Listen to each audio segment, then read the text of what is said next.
Whitney, you follow some news on Afghanistan. What's your thoughts about peace talks? We have some peace talks going on. Are you seeing any peace coming through with these negotiations? You know, I am always hopeful. But to be honest, Zheela, I'm not very optimistic.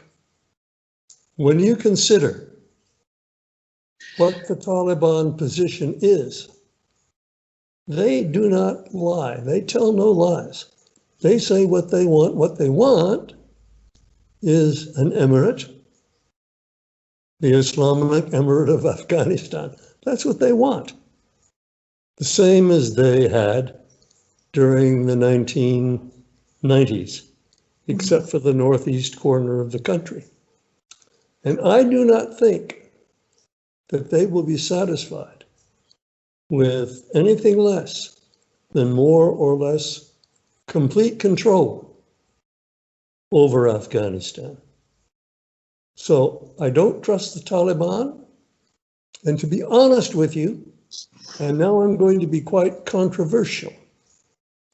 To be honest with you, I am doubtful about the lead American diplomat conducting those talks.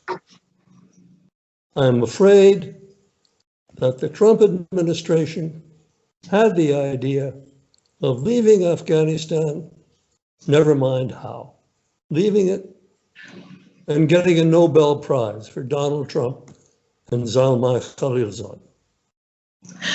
But Biden also has thoughts of reducing number of troops in Afghanistan. As we speak, he's not even still at the White House.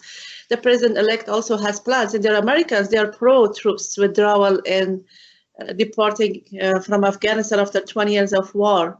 So what do you think has to be done? I think it's a great mistake. I think it's a great mistake. I think that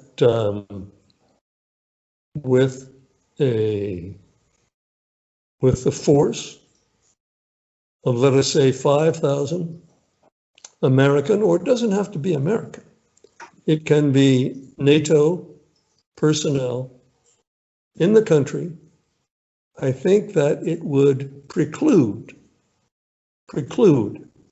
the likelihood otherwise of the Taliban taking control and eliminating all the gains that Afghanistan has made in the last 20 years. I'm worried, I'm very worried, that if the Taliban move north of the Hindu Kush, as they did last time, I think there will be a civil war, as there was last time. There's also violence by ISIS, and also terrorist groups and other militant groups are also active in the region. With this reduction of troops, do you think this will impact Afghanistan future? I think very likely, but I'm afraid it will become a buzkashi.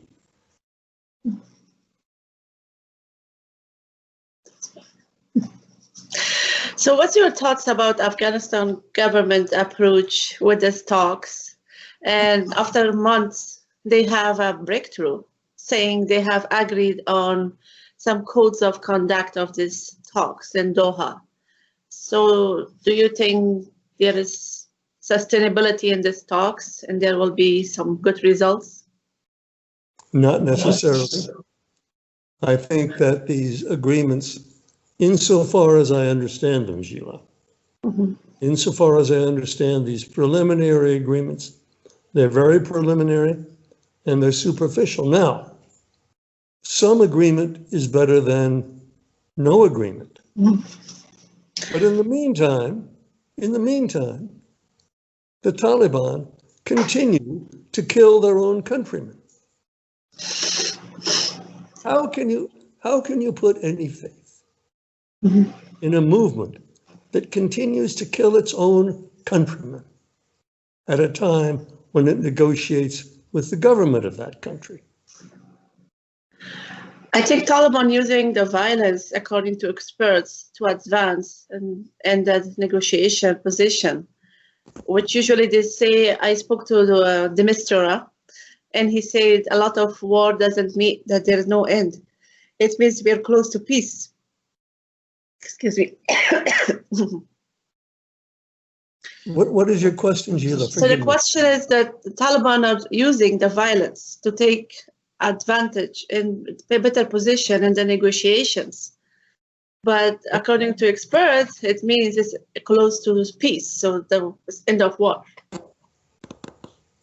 Well, you know, if you accept that kind of strategy as being legitimate,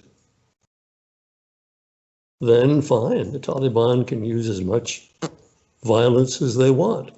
But it seems to me, an old man from outside the country, an old man who knows nothing, but it seems to me that by using this violence again and again and again, they lose all legitimacy as a negotiating partner.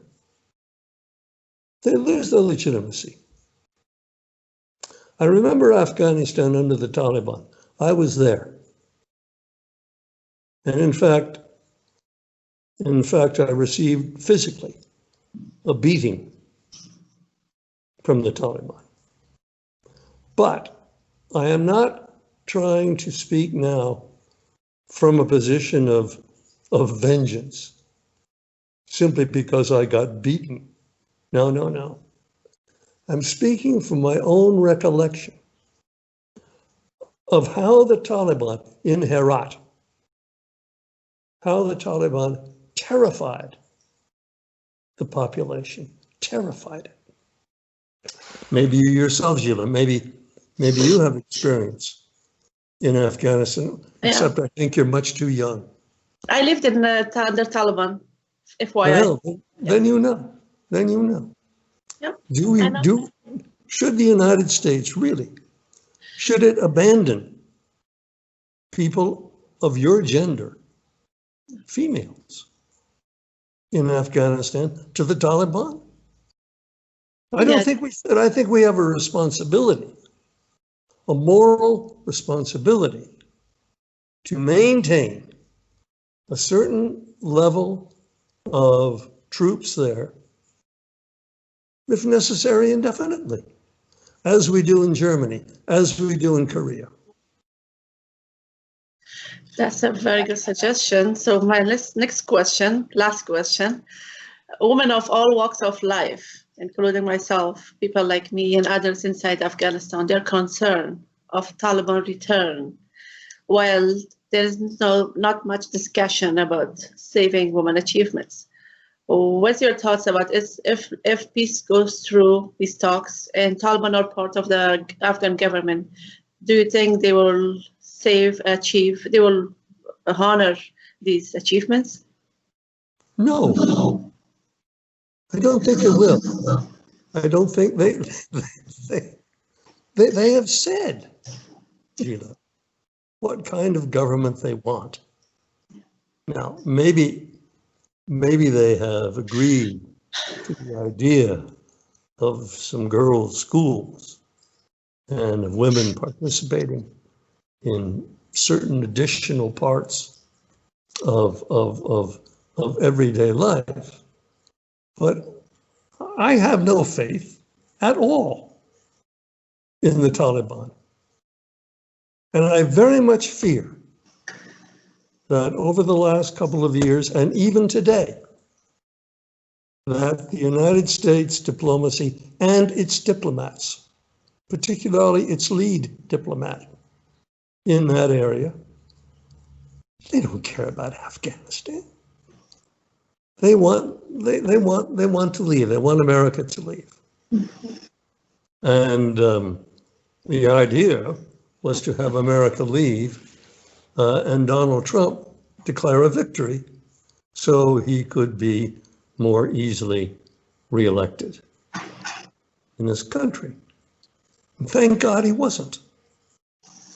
And I hope that President Biden will be cautious now about what he does and will realize that to some extent, the credibility of the United States and the credibility of the North Atlantic Treaty Organization, both of those are at stake here.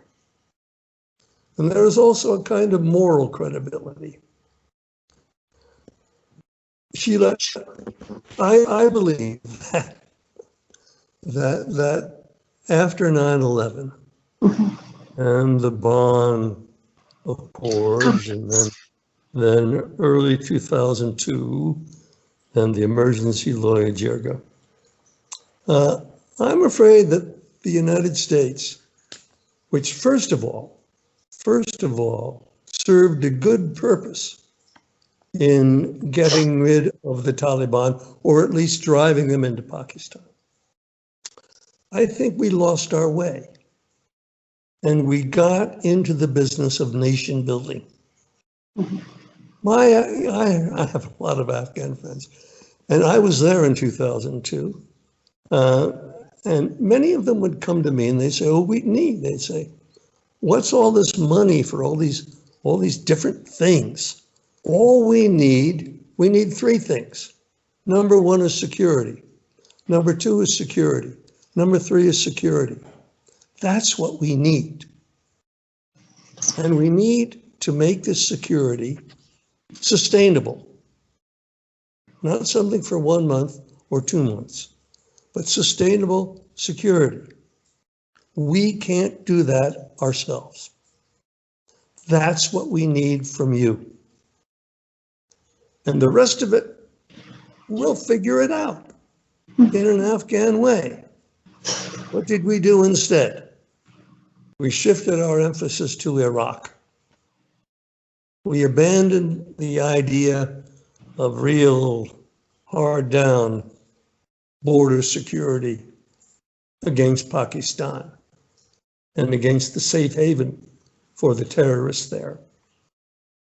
And we lost track of, we started in effect telling the Afghans what to do. All this democracy business. Now, democracy may be a good thing. It's a pretty good thing in our country. Although we're having a hard time at the moment in our country with democracy. I think it's going to prevail in 2020. I don't think it's going to be subverted. But democracy wasn't the big issue in Afghanistan in 2002. The big issue was security. And the second biggest was security. And the third biggest was security. And we should have concentrated there and let the Afghans do the rest. Because you know something, Zheela? They're going to do the rest anyway. The Afghans are going to do what they want to do. They're going to do what they want to do. And to the extent that we tried to modernize or westernize or whatever from the top, you can't do it from the top. Amanullah tried.